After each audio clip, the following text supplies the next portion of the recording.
Hi ඔයා 2026 A level කරන්න එන්න කෙනෙක් නම් එලෙවල් තියෙන දැන් අගෝස්තු 10 වෙනිදා. ඒ කියන්නේ තව අදමයි 23. ඒ කියන්නේ තව මාස 3කටත් වඩා අඩු කාලයක් තියෙනවා. හරියටම අවුරුද්දකට විතර කලින් අපිට මම 2025 එලෙවල් ලියපු කෙනෙක්. ඒකට හරියටම අවුරුද්දකට විතර කලින් මාත් ඔය වගේ ටයිම් එකක හිටියා. මට ඒ තුන ගන්න එක ලොකු හීනයක් වෙලා තිබ්බේ. 3 years ගන්න එක මම මැත්ස් කළේ ෆිසිකල් ස්ට්‍රීම් එකකින්. Maths physics chemistry. ඒක ලොකු ඩ්‍රීම් එකක් වෙලා තිබ්බේ. ඒකත් එක්ක ලොකු ප්‍රෙෂර් එකක් තිබ්බා. ඉතින් ඔයගොල්ලන්ටත් ඒ වගේ සමහර විට ඩ්‍රීම්ස් ඇති. ඒ වලට යන්න පුළුවන් වේද බැරි වේද කියලා බයක් ඇති. සමහරට එහෙම නැතුවදී නැත්තම් ඒක හොඳයි. ඩ්‍රීම්ස් තියෙනවා නම් ඒ වලට බයක් තියෙනවා නම් මම හිතනවා ඔයගොල්ලෝ ඕනට වැඩිය දේවල් තදින් ගන්න ඕනෙත් නැහැ. මොකද මං ඒ ලෙවල් වලට ගිහිල්ලා පළවෙනි දවසේ වරද්දාගත්තා කම්බයින්ඩ් මැත්ස් පේපර් එක. ගොඩාක් අමාරුවෙන් ලියන්න ගිහිල්ලා ගොඩක් හිතන්න ගිහිල්ලා එතනදී කලබල වෙලා ඒ හින්දා මම හිතනවා අන්තිම දවස් ටිකේවත් ඒ කියන්නේ අන්තිම දවස් දෙක තුනේවත් ඔයගොල්ලෝ ටිකක් රිලැක්ස් එකේ ඉන්න දෙන්න ඕනේ. එතනදී ලොකුවට වැඩක් කරන්න බලන්න නැතුව එහෙම ඉන්න බලන්න ඕනේ. මේ මාස 3 ගත්තොත් කරන්න දෙන හැම වැඩක්ම කරන්න උපරිම මහන්සි වෙලා පොඩ්ඩක්වත් ඉතුරු කරන්නේ නැතුව අර ඔයාලට දෙන්න පුළුවන් උපරිමයෙන් දෙන්න බලන්න. මේ මාස 3 අන්තිම දවස් ටිකේ රිලැක්ස් එකේ ඉන්න. අන්තිම දවස් ටිකේ ලොකු වැඩ ගන්න යන්න එපා. අනිත් එක පේපර්ස් ලියන්න යන දවස්වලදී මම පෞද්ගලිකව වැඩ කරේ නැහැ ලොකුවට. මම නිකන් මානසින් දේවල් දෙක තුනක් බලාගත්තා. පේපර් එකට යන්න කලින් දේවල් මට පුළුවන් විදිහට බලාගත්තා.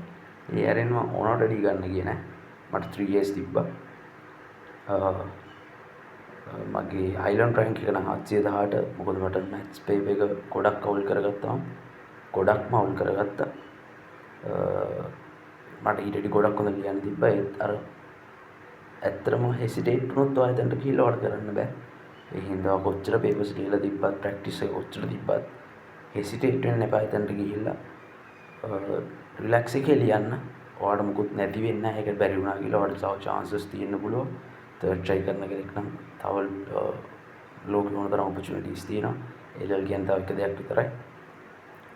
ඒ හින්දා ඒ ගැන හිතන හොඳට වැඩ ගන්න. කිසිම වෙලාවක hesitate වෙන්න එපා.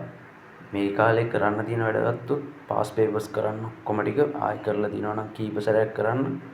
ඒවල තේරුම් බලන්න, විවරණ කියවන්න, විවරණ ගැන හොඳට හිතලා බලන්න.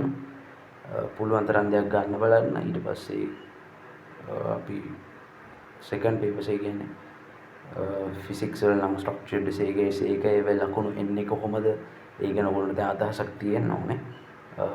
කොහොමුණත් ඒ එකක් වගේ ලියද්දී ගානක් අග වෙනකම් ලියන්න ගානක් කම්ප්ලීට්ම කරන්න බැරි වුණත් එහෙම 4ක් කරගන්න පුළුවන් වුණත් ඒක ගොඩක් ඒ වෙලාවට ඇති වෙයි.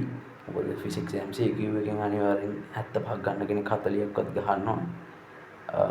40ක්වත් අඩුම ගන්න ඕනේ. මට ෆිසික්ස් MCQ 42යි තිබ්බා. මට කෙමිස්ට්‍රි MCQ 45ක් තිබ්බා. ෆිසික්ස් MCQ ත් මම අවුල් කරගත්ත තනි කරම. හැබැයි ඒ ගැන මම දුක් වුණේ නැහැ. මොකද මම මැත්ස් අවුල් ගිහිල්ලා මම ආවෙම ඕන දෙයක් වෙන්න කියලා හිතාගෙන. ඊට පස්සේ දේවල් ටික හොඳට වුණා. හැබැයි ෆිසික්ස් MCQ ගැරෙන්න මම ඔයගොල්ලෝ ඕන කෙනෙක්ට කියන්නේ රිලැක්ස් වෙන්න. ඒ වගේම වැඩ කරන්න. මේ කාලේ උඩරිම වැඩ ගන්න ඔයාලට පුළුවන්.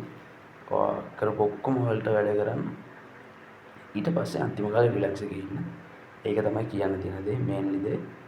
අවසානයේ එල්එල් කියන එක එක්සෑම් එකක් විතරයි. ඕනට වැඩි ස්ට්‍රෙස් වෙලා ප්‍රශ්න හදාගන්න එපා ලයිෆ් එකට. තව අවුරුද්දක් ඔයාලා ඕන පස්සේ වැඩ කරලා ගන්න පුළුවන් නම් ගන්න. නැත්නම් තව ඕන තරම් මාර්ග තියෙනවා. හැබැයි එල්එල් හොඳට කරගත්තොත් ඒක ගොඩක් වටිනවා. යන්න opportunities පාත්ස් වලට ගොඩක් ඕපන් වෙනවා. හැබැයි ඒතනින් පස්සේ තව ගොඩක් වැඩ කරන්න තියෙනවා. ගොඩක් වැඩ තියෙනවා. Thank you.